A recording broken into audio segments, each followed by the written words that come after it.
Aruchor. Aruchor means peach field in Nepali. There are no peaches in Aruchor.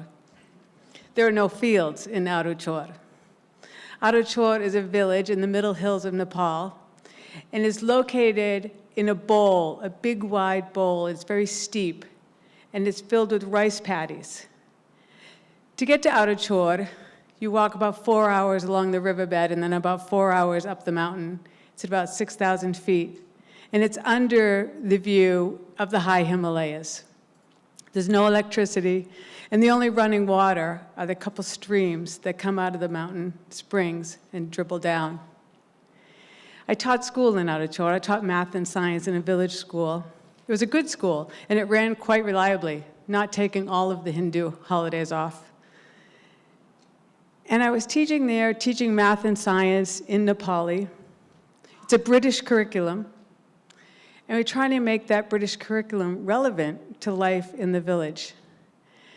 In Nepali, teaching was like translating that curriculum, was like living in a New York Times crossword puzzle every day.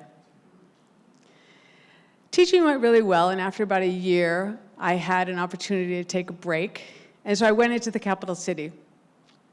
I went 4 hours down the mountain and walked 4 hours along the riverbed, caught a bus, took a 2-hour bus ride to stay overnight in Pokhara, and then an all-day bus journey on twisty, windy roads to get to the capital city of Kathmandu. I went to the main Peace Corps office, of course, just to check in, to see people, pick my mail, and I stopped in at the director's office and talked to Hank Lacey. Hank said, "How's it going? How's your year in Peace Corps going?" And I said, "It's going quite well. I seem to be picking up the language. Teaching is going well.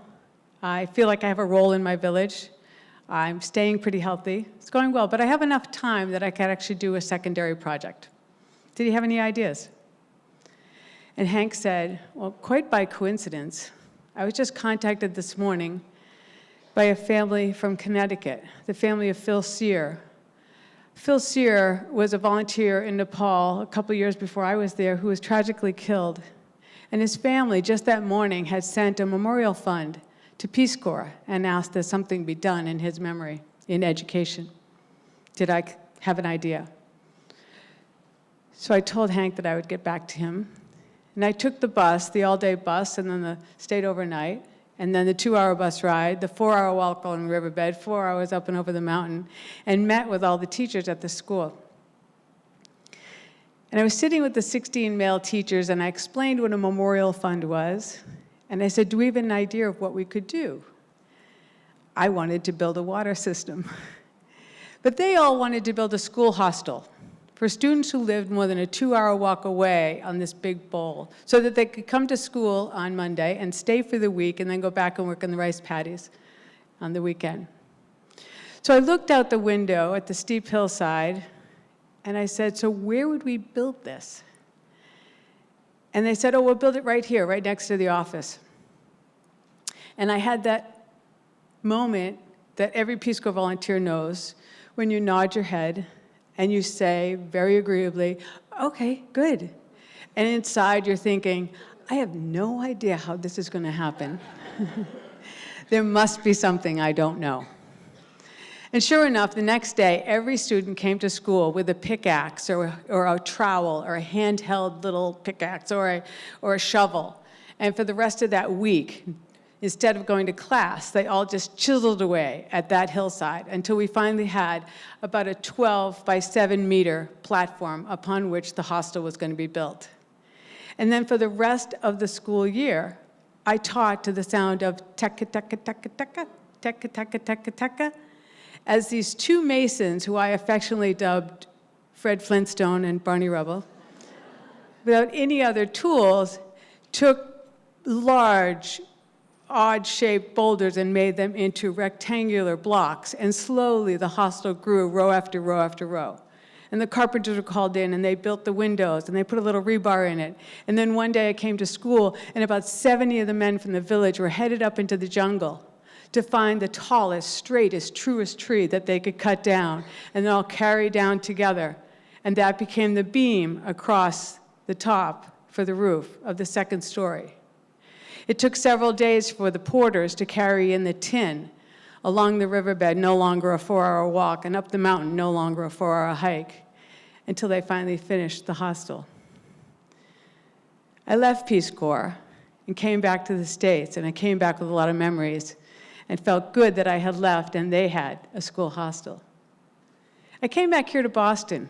I actually joined the Boston area Returned Peace Corps Volunteers. I came back here to Boston. I taught school, I went to graduate school, and then I got a job in the corporate world, so right nearby. So I got a job in the corporate world, a very different world.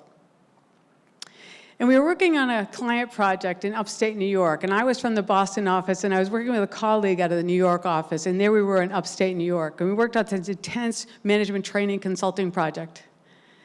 And after about the third day, we were driving back home, back to the hotel in a rental car, and my colleague, Kitty, said, "So, what did you do before you were working with this company?" And I said, "Well, I taught school, I was in graduate school, and I was in the Peace Corps." It's always fun to throw that into the conversation and see where it goes. She was driving, and she said, "Where were you in the Peace Corps?" I said, "Well, I was in Nepal." She said, "Wow, I knew somebody who was in Nepal in the Peace Corps." I said, "You did?" I was very excited. We were going to know someone in common. I said, "Who was that?" She was driving. I still have goosebumps when I tell this story. And she said, "Well, it's actually kind of sad. My high school boyfriend, was a Peace Corps volunteer in Nepal, and he was tragically killed." And I said, "I was responsible for building the Phil Sear Memorial School Hostel." And I think at that moment, I think that if you had dug a hole from where we were, there I was from the Boston office, she was from the New York office, we were in upstate New York in a rental car. I think if you dug a hole from there straight down, you might have come out at the Phil Sear Memorial School Hostel. And I hope that chance meeting provided Kitty with some measure of comfort that in Phil Sear's memory, he was still giving to the education of the children in Nepal. And it's moments like that that just stun us. So often, as volunteers, we know that we plan a project and we do a project thinking about the immediate impact on those in the village right around us. And then once in a while, like a ripple from a pebble thrown in a pond, it just rolls out and touches some unknown boundary and then comes back at us. And that connection just surprises us. Thank you.